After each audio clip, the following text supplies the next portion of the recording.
हे माता वैष्णो, आपको श्री राम की सौगंध है कि इस वीडियो को जो भी लाइक करे उसकी सभी परेशानी गरीबी तत्काल दूर कर देना, उसके लंबे समय से अटके सभी बिगड़े कार्य पूर्ण कर देना। जय माता दी। नवरात्रों में चाहे कुछ भी कर लेना, लेकिन यह कार्य जरूर करना। बिन पूजा पाठ के ही सारा फल मिल जाता है। आप चाहे कुछ करें या ना करें, लेकिन नवरात्रों में यह एक काम जरूर कर लेना। मैं माता रानी की सौगंध खाता हूं, माता लक्ष्मी खुद आपके घर में चलकर आएंगे। आगे आपकी मर्जी। दोस्तों, नवरात्रि में बिना व्रत बिना पाठ के आपको संपूर्ण नवरात्रि का फल मिल जाएगा। यह वीडियो ध्यान से देखना। अगर आपने व्रत नहीं रखा है, कोई बात नहीं, आपको परेशान नहीं होना है, क्योंकि कभी कभी हम काम के चलते या फिर ऑफिस वर्क होता है या कभी कभी कुछ ऐसे हम कामों में फंस जाते हैं जिसके कारण हम माता रानी के नवरात्रों में उनको टाइम नहीं दे पाते। तो आपको परेशान नहीं होना है। अगर आपने व्रत नहीं रखा है, कोई बात नहीं, पूजा नहीं कर रहे हैं नवरात्रि में, कोई बात नहीं। दोस्तों, बस ये एक काम आपको कर लेना है। नवरात्रि में जितने भी लोग पूजा पाठ करते हैं, उससे भी आपको अधिक बढ़कर के फल प्राप्त होगा। तो ये वीडियो ध्यान से देखना। आज की जो मैं वीडियो बताऊंगा बहुत ही सुंदर है, ज्ञानवर्धक जानकारी है। इस प्रकार की जानकारी आप लाखों रुपए खर्च करेंगे, फिर भी कोई नहीं बताने वाला। हमारे चैनल का मकसद है जनहित एवं जन कल्याण करना, इसलिए आप लोगों को इस प्रकार की अच्छी अच्छी जानकारी सिखाते हैं। तो आइए इस वीडियो में जानते हैं नवरात्रि में ऐसा कौन सा कार्य करने से बिना व्रत बिना पूजा या फिर बिना कन्या भोजन के सारे फल की प्राप्ति हो जाती है। मैं प्रमाणित जानकारी बताऊंगा। जो जानकारी बताऊंगा शास्त्रों के अनुसार लिखी हुई जानकारी बताऊंगा। और अगर आप भी माता रानी के सच्चे भक्त हैं, माता रानी को मानते हैं, माता रानी के प्रति आपकी आस्था है, माता रानी के प्रति आपका विश्वास है, तो आप कमेंट बॉक्स में जय माता दी जरूर लिखना। इस वीडियो को लाइक कर चैनल को सब्सक्राइब जरूर करना। और हाँ, कमेंट बॉक्स में अपनी राशि भी डाल दीजिएगा। यदि आपकी राशि के अनुसार हमारे पास कोई उपाय होगा तो वह आकर हम आपके कमेंट में रिप्लाई करके बता देंगे। चलिए, समय न रहते हुए मैं आप लोगों को जानकारी बताना चाहूंगा। देखिए, अगर आपने दुर्गा सप्तशती का सिद्ध कुंजिका स्तोत्र के बारे में थोड़ा बहुत अगर आपको जानकारी है, तो उसमें लिखा होगा, आपने देखा होगा, न कवचम नार्गला स्तोत्रम कीलकम न रहस्यकम न सूक्तम नापि ध्यानम च न न्यासो न च वार्चनम। कुंजिका पाठ मात्रेण दुर्गा पाठ फलम लभेत अति गुह्यतरम देवी देवानाम अपि दुर्लभम। अर्थात भगवान शंकर माता पार्वती को बताते हैं कि ना कवच की जरूरत है, ना किसी भी प्रकार का कोई बढ़ा अनुष्ठान करने की जरूरत है, ना पूजा पाठ करने की जरूरत है। केवल सच्चे मन से अगर नवरात्रि के समय में कोई भी व्यक्ति पूरे मन के साथ, पूरे विश्वास के साथ, सच्ची लगन आस्था के साथ अगर दुर्गा सप्तशती में वर्णित सिद्ध कुंजिका स्रोत का पाठ कर लेता है, तो संपूर्ण दुर्गा पाठ का फल उन्हें प्राप्त हो जाता है। जो भी आप व्रत रखते हैं माता रानी के लिए, आप चाहते हैं कि माता रानी का आपके ऊपर आशीर्वाद प्राप्त हो, माता रानी की कृपा मिले। आपकी कोई अधूरी मनोकामना है, वो चाहते हैं आपकी अधूरी मनोकामना पूर्ण हो जाए। सरकारी नौकरी हेतु पितृदोष, राहु दोष, मंगल दोष, कर्ज दोष, शनि दोष, कर्ज का दोष, गरीबों का दोष मात्र पल भर में दूर होगा। तो अगर आपने नवरात्रि का व्रत रखा है, तो वो सारे फल अगर आप चाहते हैं और उसका 1000 गुना फल प्राप्त हो जाए, तो नवरात्रि के समय में दुर्गा सप्तशती का पाठ जरूर करना। और जो लोग नवरात्रि का व्रत नहीं रखे हैं, किसी कारणवश उन्हें टाइम नहीं मिल पाया है, ऐसे व्यक्ति दुर्गा सप्तशती में वर्णित सिद्ध कुंजिका स्रोत का पाठ जरूर करना। पूर्ण रूप से आपको नव दुर्गा माता का पूजा पाठ करने से, नव दुर्गा के 9 दिन व्रत करने से, कन्या भोजन कराने से जो फल प्राप्त होता है, दोस्तों, केवल इस पाठ को सच्चे मन से अगर एक दिन अगर आप जो है नवरात्रि के दिन एक दिन बस केवल आप जो है बैठ करके जप लेते हैं, तो पूर्ण रूप से आपको फल प्राप्त हो जाता है। मैं आप लोगों को बताना चाहूंगा, जो लोग समर्थन है, ऐसे लोगों को कन्या पूजन भी जरूर करना चाहिए। मैं कल की भी वीडियो में बताया हूं। अब कन्या पूजन का बेनिफिट क्या है, तो माता रानी स्कंद पुराण में भी लिखा है और कई सारे हमारे जो है देवी पुराण में भी इसका वर्णन मिलता है। माता रानी जितना पूजा पाठ से प्रसन्न होती हैं, उतना ज्यादा कन्या भोजन कराने से हो जाती हैं, क्योंकि कन्याओं को देवी का स्वरूप माना जाता है। और जो कन्या होती है नवरात्रि के समय में, ये साक्षात नव दुर्गा का स्वरूप हो जाती है। मैं कन्या पूजन के बारे में विस्तार से वीडियो के अंत में बताऊंगा, तो वीडियो में कंटिन्यू बने रहना। कन्या पूजन कैसे करना है और क्या मुहूर्त है, सब बताऊंगा। दोस्तों, दूसरी जानकारी बता रहा हूं, यह जानकारी आपकी जिंदगी में बाहर लाएगी, आपके जीवन में चल रही परेशानी को दूर करेगी, क्योंकि हम आप लोगों को बहुत सरल साधारण से विधि बताते हैं, जिसमें आप सभी दर्शकों का कल्याण छुपा होता है। तो नवरात्रि के दौरान आपको एक पुष्प का पौधा जरूर लगाना है।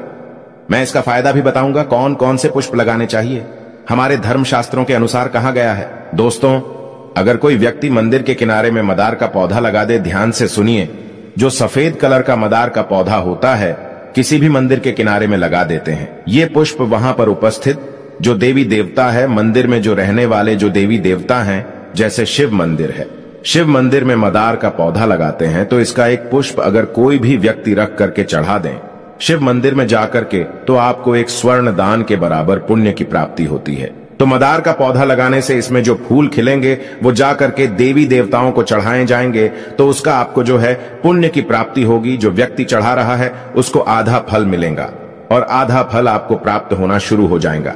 तो मदार का पौधा अगर कोई भी व्यक्ति नवरात्रि के समय में किसी भी शिव मंदिर है, माता रानी का मंदिर है, उनके समीप में जाकर के लगाता है तो अक्षत पुण्य की प्राप्ति होती है। ना इसमें आपको व्रत करना है, ना पूजा पाठ करने की जरूरत है।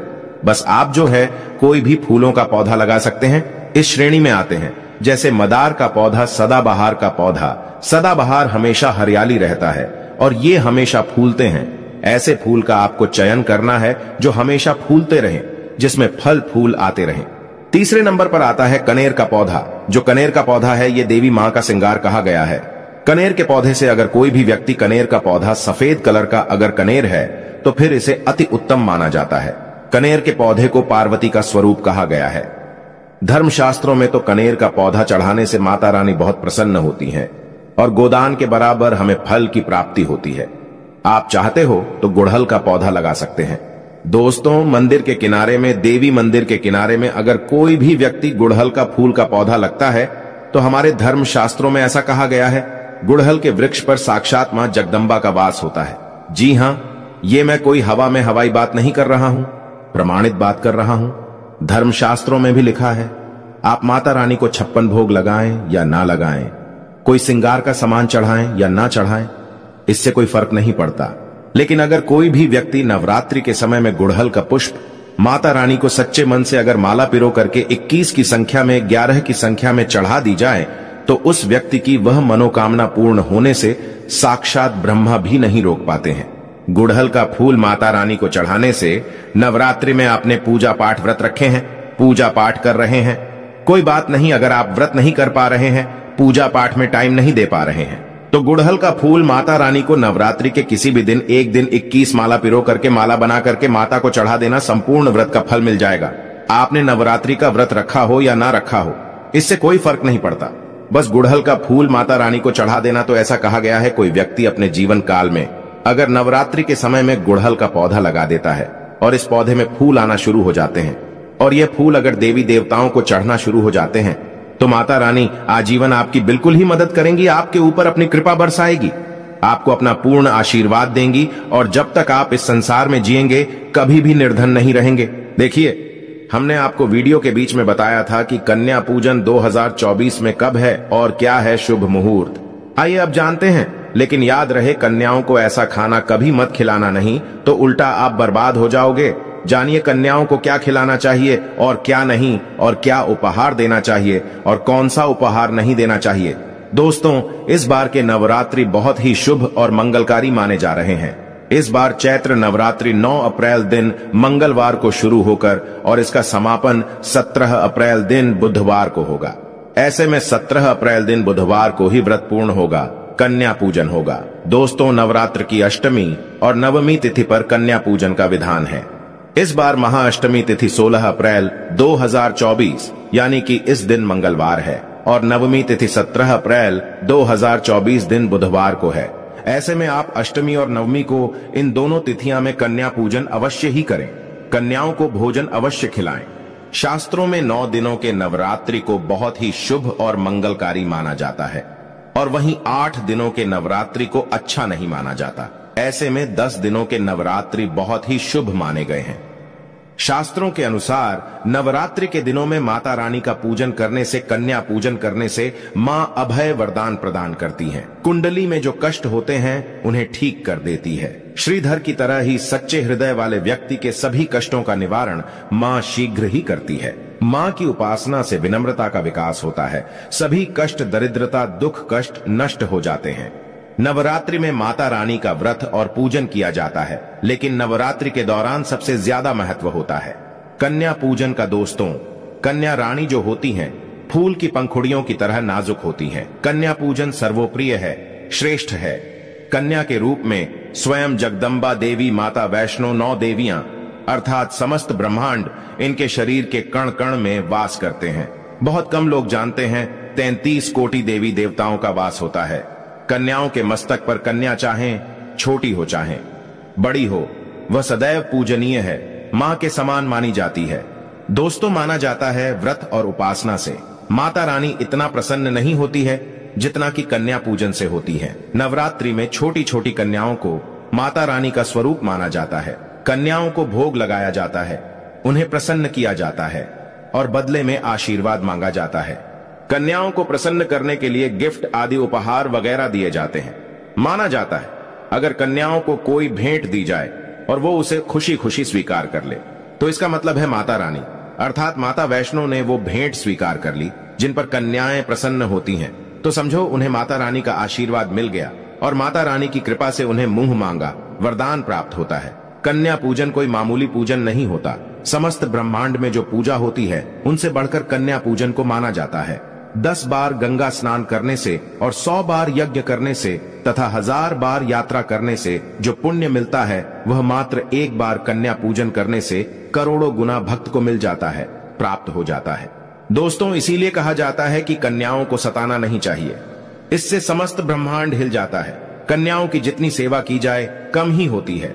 कन्याएं कोई मामूली नहीं होती। कन्या के रूप में स्वयं उनके मस्तक पर विराजमान होकर स्वयं देवी चलकर आपके घर तक आती हैं। नवरात्रि में 2 साल से लेकर 10 साल तक की कन्या का पूजन होना चाहिए। अष्टमी अथवा नवमी को कन्याओं के पैर धोकर भोजन कराना, उपहार आदि देना श्रेष्ठ माना जाता है, दुर्लभ माना जाता है। ऐसा मौका कभी हाथों से नहीं जाने देना चाहिए।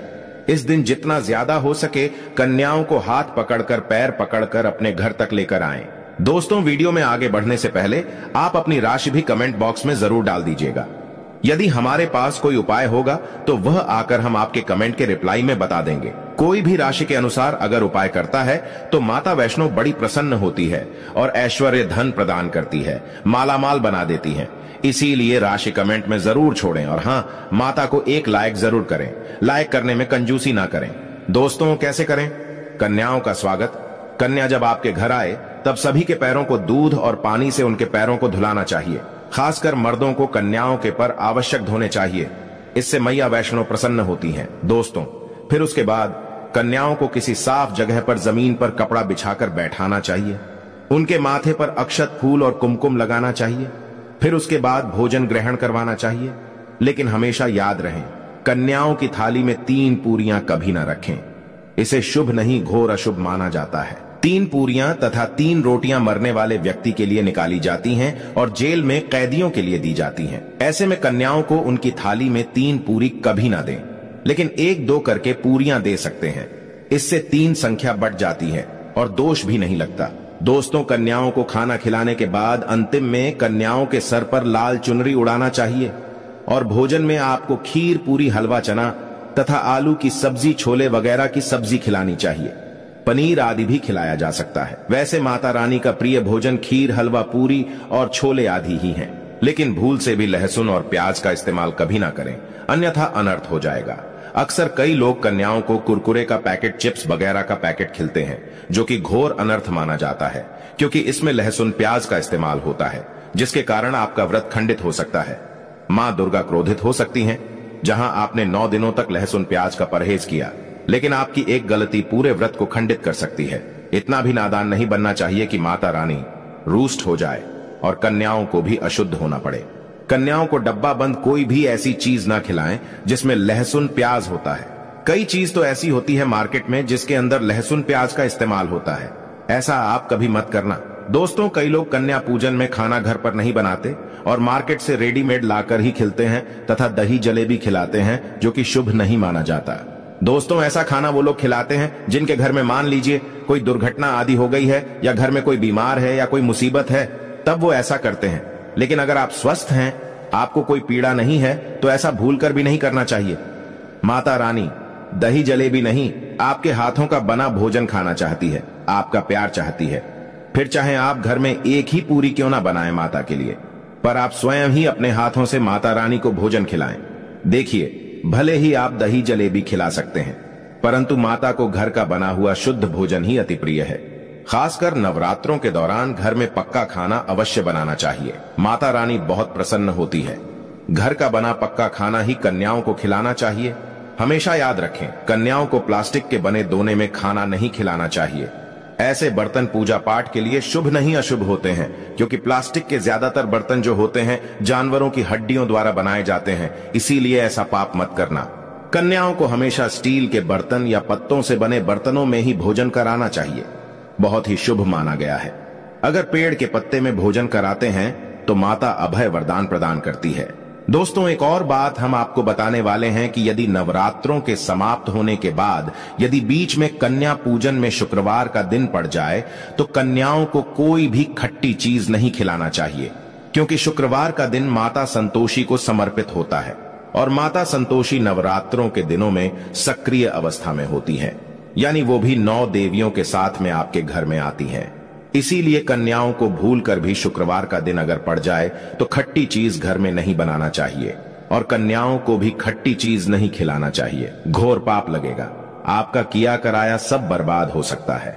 खट्टी चीजों से माता संतोषी रूष्ट हो सकती हैं, चिढ़ सकती हैं, आपको श्राप दे सकती हैं, इसीलिए नादान ना बने। दोस्तों, भोजन कराने के बाद कन्याओं की थाली में एक लौंग जरूर रखना चाहिए, क्योंकि लौंग देवी शक्ति तथा दुर्गा मां को बहुत प्रिय है। लौंग माता शक्ति का प्रतीक होती है। लौंग में नव दुर्गा का वास होता है।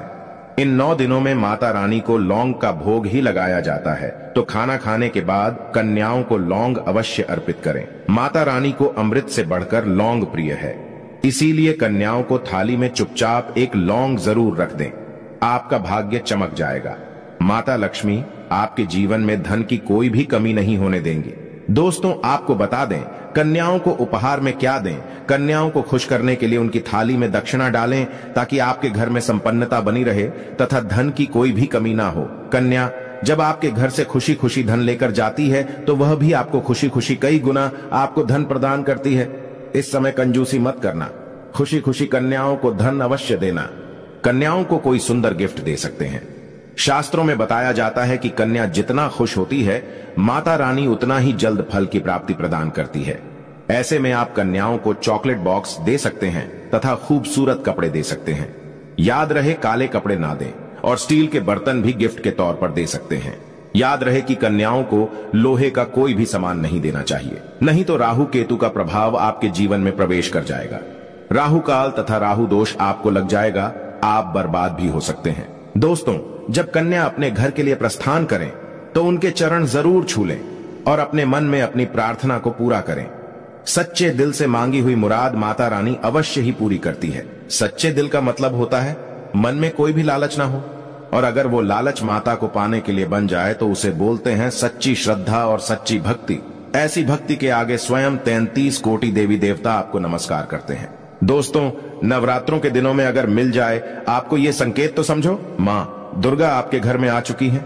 ये संकेत बताते हैं माँ दुर्गा का आशीर्वाद आपको प्राप्त होने वाला है। तो आइए शुरू करते हैं। दोस्तों, पहला संकेत, जब आप कलश स्थापना करते हैं तो जौ से निकली हरियाली बहुत ही शुभ मानी गई है। कहा जाता है कि जौ से निकली हरियाली हमारे भविष्य में होने वाले अच्छे और बुरे होने का संकेत देती है। ये सभी बातें हमारे आने वाले साल का भविष्य बताती हैं। यदि आपने जौ बोए हैं और वो किसी कारणवश नहीं हो पाए हैं तो ये संकेत बड़ा ही मनहूस माना गया है। कहा जाता है कि नवरात्रों में जौ अगर सूख जाते हैं या बढ़ते नहीं हैं तो आपको समझ लेना चाहिए कि ये साल आपका खराब होने वाला है तथा घर में कोई बीमारी आने वाली है, या दिन दुगनी रात चौगुनी आपकी कम होने वाली है या घटने वाली है। दोस्तों, ये धन हानि का संकेत माना गया है, क्योंकि आपने कोई ना कोई गलती ऐसी कर दी होगी जिसके कारण माता रानी नाराज हो गई हैं। इसीलिए माता से आप क्षमा अवश्य मांग ले। माँ अपने भक्तों को अवश्य माफ करती है। एक माँ ही होती है जो अपने बेटे को, अपने लाल को हर गलती पर माफ करती है, लेकिन ऐसा बेटा किस काम का जो माँ से माफी ना मांगे। इसीलिए माता रानी से अपनी गलती की माफी अवश्य मांग लें। मैया वैष्णो अपने भक्तों को कभी निराश ही नहीं करती। बल्कि उन्हें धन धान्य से और खुशियों से परिपूर्ण बना देती है। और दोस्तों, यदि जौ हरे भरे हो जाते हैं तो ये शुभ संकेत होता है। इससे आने वाले समय में आपको बहुत ज्यादा ही धन लाभ होगा। माना जाता है कि 1 रुपए का सिक्का या चांदी का कोई भी सिक्का जौ के बीचों बीच में अगर मिट्टी में दबा दिया जाए तो घर में सुख समृद्धि आती है, माता लक्ष्मी दौड़ी दौड़ी चली आती है। जौ के अंदर हमेशा 1 रुपए का सिक्का अवश्य डालना चाहिए। जौ को खाली नहीं रखना चाहिए, उसमें धन वगैरह अवश्य डालना चाहिए। इससे माता का आशीर्वाद सदैव परिवार पर बना रहता है और जीवन में कोई भी संकट नहीं आता। खाली जौ मतलब धन भी खाली, खुशियां भी खाली ही मिलेंगी। दोस्तों, नंबर 2, यदि आपकी नींद नवरात्रों के दौरान सुबह 4 बजे के आसपास खुलती है तो इसे बड़ा ही शुभ संकेत माना जाता है, क्योंकि ये समय ब्रह्म मुहूर्त कहलाता है। इस समय देवी शक्ति अपने सच्चे भक्तों को ही जागती है। इस समय उठाना मतलब माता की कृपा प्राप्त करने के बराबर माना गया है। ये संकेत बताते हैं कि माता की सच्ची भक्ति का प्रभाव आपके ऊपर हो चुका है और माता रानी आपको जल्दी ही कोई खुशखबरी देने वाली है। मां आपकी सच्ची भक्ति से बहुत खुश हैं। दोस्तों, नंबर 3, यदि नवरात्रि में आपका मन प्रसन्न होने लगे, पूजा पाठ में आपका मन लगने लगे, पूजा करते समय मन का शांत होना यह दर्शाता है कि आपको बहुत जल्द मां की कृपा प्राप्त होने वाली है। माता रानी आपकी भक्ति से बहुत खुश हैं। आपकी भक्ति माता रानी को आनंद दे रही है। ऐसे व्यक्ति को समझ जाना चाहिए कि उसके जीवन में अब अच्छा समय आने वाला है। दोस्तों, नंबर 4, नवरात्रों के दौरान अगर मां के गले से फूल गिर जाए तथा जौ के हरे भरे पत्ते अगर बिन हवा के हिल जाएं, तो इसे अति उत्तम माना गया है। यह संकेत बताता है कि माता रानी का आगमन आपके घर में अस्थायी रूप से हो चुका है। आपको माता लक्ष्मी की कृपा प्राप्त होने वाली है। ये संकेत कुछ खास लोगों को ही दिखाई देते हैं। माना जाता है कि पूजा करते समय अगर धुआं अधिक बढ़ जाए तो इससे यह पता चलता है कि आपके घर से गरीबी हमेशा हमेशा के लिए जाने वाली है।